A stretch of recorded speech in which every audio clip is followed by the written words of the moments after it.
तो चलिए कहानी शुरू करते हैं। कहानी के शुरू में हमें बताया जाता है जापान की एक मिथिका रानी के बारे में। और उस रानी के पास जिंदगी और मौत देने की पावर थी। वो रानी जिस किसी को भी टच करती थी उसकी मौत हो जाती थी। उनके यहाँ के जनरल ने उसे पहाड़ी गुफाओं में दफना दिया ताकि ये इसका एवल और ज्यादा ना फैले। रिचर्ड ने उसके डोंग को ढूंढना शुरू कर दिया। उसके सर पर इतना जुनून सवार हो गया उसको अपने परिवार की भी परवाह नहीं रही। और रिचर्ड की एक बेटी भी थी जिसका नाम लारा था, जिसको छोड़कर वो चले गए थे। फिर देखते हैं हम लारा को, जो बड़ी होकर बॉक्सर बन जाती है और उसके साथ ही उसके ऑनर होते हैं और लारा से कहते हैं तुम्हारी मेंबरशिप अभी भी बाकी है। फिर हमें यहाँ लारा की कहानी के बारे में पता चलता है। लारा के फादर रिचर्ड थे, वे उस रानी की तलाश में निकले थे। जब से वो निकले थे अभी तक लौटकर वापस नहीं आए। फिर वहाँ की गवर्नमेंट ने उन्हें मरा हुआ घोषित कर दिया। लेकिन लारा के पास पैसों की कमी नहीं थी। उसके अब्बू ने उसके नाम पर बहुत सारी प्रॉपर्टीज करवा रखी थी। लेकिन लारा ये मानने को राजी नहीं थी कि उसके अब्बू मर चुके हैं। उसके अब्बू की बिजनेस पार्टनर भी उसे बार बार समझाती थी, मगर लारा फिर भी प्रॉपर्टीज के कागजात पर साइन करने से मना कर देती है। उसको ये उम्मीद अभी भी थी कि उसके अब्बू अभी भी जिंदा हैं।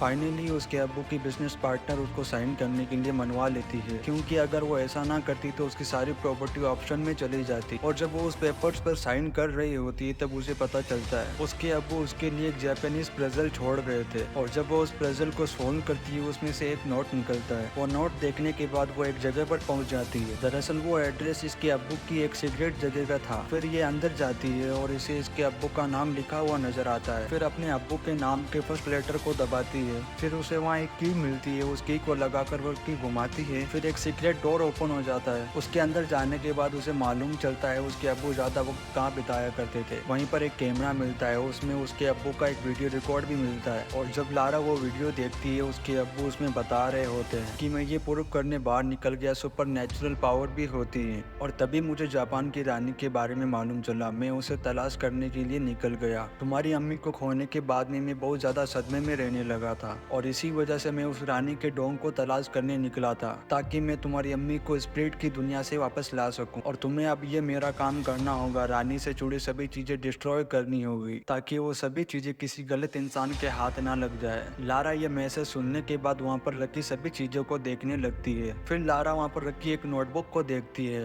तो उससे उसको मालूम चलता है उसके अब्बू की किसने हेल्प की है। फिर वह अपने अब्बू की कुछ चीजों को उधार रखवा कर पैसे जमा करती है। वहाँ से वो फिर हांगकांग के लिए निकल जाती है। वहाँ जाकर वो एक शिप को तलाश करती है जिस शिप पर उसके अब्बू को आखिरी बार देखा गया था। लारा उस शिप को वहाँ पर तलाश कर रही थी। उसी वक्त कुछ चोर आ जाते हैं और इसका बैग चुरा कर ले भागते हैं। लेकिन उन्हें नहीं मालूम था उन लोगों ने एक गलत लड़की से पंगा ले लिया है। लारा फिर उन चोर का पीछा करती है, उन लोगों को अपनी बॉक्सिंग स्किल से दबोच लेती है। फिर उन लोगों को अपना बैग देने के लिए मजबूर कर देती है। लारा को फिर वहाँ पर वो शिप भी मिल जाता है। लारा उस शिप के ऑनर से बात करती है तो वो शिप का ऑनर उसे बताता है मेरे अब्बू ने तुम्हारे अब्बू की हेल्प की थी। फिर मेरे अब्बू भी तुम्हारे अब्बू की तरह कभी वापस नहीं आए और मुझे नहीं पता वो जिंदा भी है या मर गए। फिर लारा उस शिप के ऑनर को कहती है हम दोनों मिलकर अपने अपने अब्बू को ढूंढ सकते हैं, क्योंकि लारा को अपने अब्बू के नोटबुक से उस आइलैंड के बारे में मालूम चल गया था। लेकिन लारा को ये मालूम नहीं था कि वो आइलैंड कितना ज्यादा खतरनाक है, इसीलिए वो ऑनर वहाँ जाने के लिए मना करता है। फिर लारा उस ऑनर को कुछ पैसों का लालच देती है। वो ऑनर उसकी हेल्प करने के लिए मान जाता है। फिर लारा सफर के दौरान अपने अब्बू के सारे पजल्स को सोल्व करती है, जिससे उसको पता चलता है उस रानी के पीछे और भी इवल ग्रुप था जो उस रानी को ढूंढने की तलाश में थे। जब लारा पजल सोल्व करते करते वहाँ सो गई तभी उनकी शिप को झटका लगता है। फिर लारा जाग जाती है क्योंकि उनका शिप उस आइलैंड के काफी करीब पहुंच चुका था और वहाँ पे काफी तेज तूफान आ रहा था। इसी दौरान वहाँ काफी तेज लहरें भी चल रही होती है। शिप का ऑनर उस शिप को कंट्रोल नहीं कर पाता है तो वो लारा को पानी में कूदने के लिए कहता है। लारा अपने अब्बू के सारे सामान को इकट्ठा कर रही थी तभी शिप के अंदर पानी आ जाता है। इनका शिप एक पत्थर से टकराकर समुद्र में डूबने लगता है। तभी लारा पानी के अंदर कूद जाती है। फिर लारा की सुबह आंख खुलती है तो उसे कोई और इंसान नजर आता है। वह एक ग्रुप का लीडर था और वो लारा को बताता है मैंने रानी के टाउन को ढूंढने के चक्कर में तुम्हारी अब्बू की जान ले ली है। फिर लारा को एक जगह ले जाकर लेबर बना देते हैं और वहीं पर शिप का ऑनर भी था और वो लारा को भागने में हेल्प करवाता है। फिर लारा वहाँ से भागती है तो भागते भागते पानी की तेज लहरों में गिर जाती है। उस पानी में थोड़ा बहते बहते आगे जाने के बाद एक क्रैश प्लेन नजर आता है। लारा उस प्लेन को पकड़कर लटक जाती है, लेकिन वह प्लेन पुराना होने के कारण लारा का वजन नहीं झेल पाता। तब वो पूरा का पूरा नीचे गिर जाता है। तभी लारा को एक पैराशूट मिलता है। वो उस पैराशूट की मदद से एक जंगल में क्रैश लैंडिंग कर लेती है। फिर रात हो जाती है और लारा इस जंगल में अकेली है। तभी वहाँ लारा को एक आदमी नजर आता है और वो आदमी लारा को देखकर भागने लगता है। लारा उसका पीछा करते करते उसके पास पहुंचती है।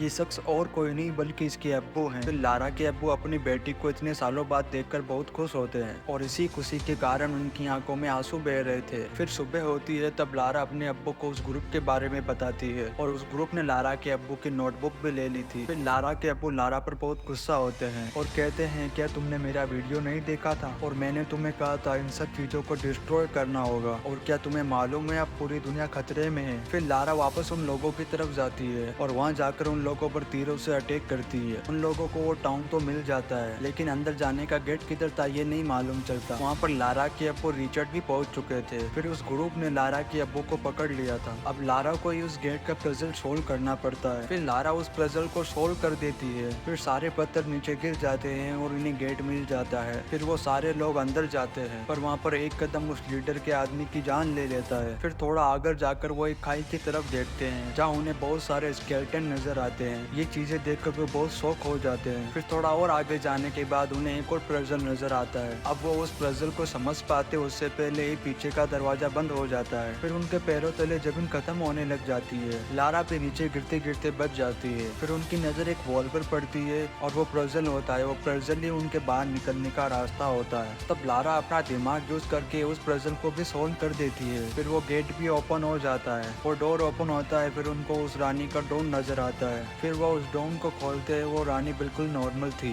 फिर अचानक ही वो रानी एक स्केलेटन में बदलने लग जाती है। अब उस लीडर का आदमी जब वो रानी को उठा रहा था तभी उसके हाथ में इन्फेक्शन फैल जाता है और उस इन्फेक्शन से उसकी दर्दनाक मौत हो जाती है। जब लारा वहाँ पर बनी सारी पेंटिंग्स को देखती है देखकर समझ जाती है ये रानी कोई जादूगर नहीं बल्कि इसको एक इन्फेक्शन हो रखा था और इस रानी ने दुनिया को बचाने के लिए खुद को सेक्रीफाइस किया था। लारा और उसके अब्बू वो दोनों उस रानी को बाहर निकालने से मना करते हैं लेकिन वो लीडर नहीं मानता। उस रानी की एक उंगली काट कर वो अपने पास रख लेता है। अब वो लीडर उस रानी की एक उंगली तो ले चुका था और तभी वहाँ पर उस रानी के वॉरियर आ जाते हैं। इन लोगों पर फायरिंग करने लगते हैं। इसी लड़ाई के दौरान लारा के अब्बू को भी इन्फेक्शन हो जाता है। फिर लारा अपने अब्बू के पास जाती है। उसके अब्बू उससे कहते हैं मुझे यहाँ पर रुककर स्टोन को डिस्ट्रॉय करना होगा ताकि यहाँ से इन्फेक्शन बाहर के लोगों तक ना पहुँचे और वैसे भी मैं अब इन्फेक्टेड हो चुका हूँ। लारा ये देखकर काफी दुखी होती है और रोने लगती है क्योंकि उसके अब्बू उसको काफी सालों बाद मिले थे। फिर वो अपने आप को किसी तरीके से संभाल कर अपने अब्बू को आखिरी गुड बाय कहती है। फिर लारा उस लीडर वोगल को ढूंढने निकल जाती है। काफी ढूंढने के बाद लारा को वो लीडर मिल जाता है। फिर उन दोनों के बीच काफी खतरनाक लड़ाई होती है। ये लीडर उस रानी की जो उंगली काट कर लाया था वही उंगली लारा उसके मुंह में घुसाकर स्केलेटन के दरमियान फेंक देती है। उसी वक्त वहाँ पर टॉन भी फट जाता है। फिर वो गुफा भी टूटने लग जाती है। लारा वहाँ से बाहर की ओर भागती है। वो शिप का ऑनर वहाँ बाहर ही खड़ा होता है। जैसे ही लारा करीब आती है वो उसे बाहर की ओर खींच लेता है। उसी दौरान वहाँ एक हेलीकॉप्टर आया और ये लोग उस हेलीकॉप्टर को हाईजैक कर लेते हैं। सभी लोग अपनी जान बचाकर उस आइलैंड से निकल जाते हैं और ये कहानी यहीं खत्म होती है। हम आपके लिए ऐसे ही नए नए वीडियोस लाते रहेंगे। आप चैनल को लाइक शेयर कमेंट सब्सक्राइब लाजमी करें।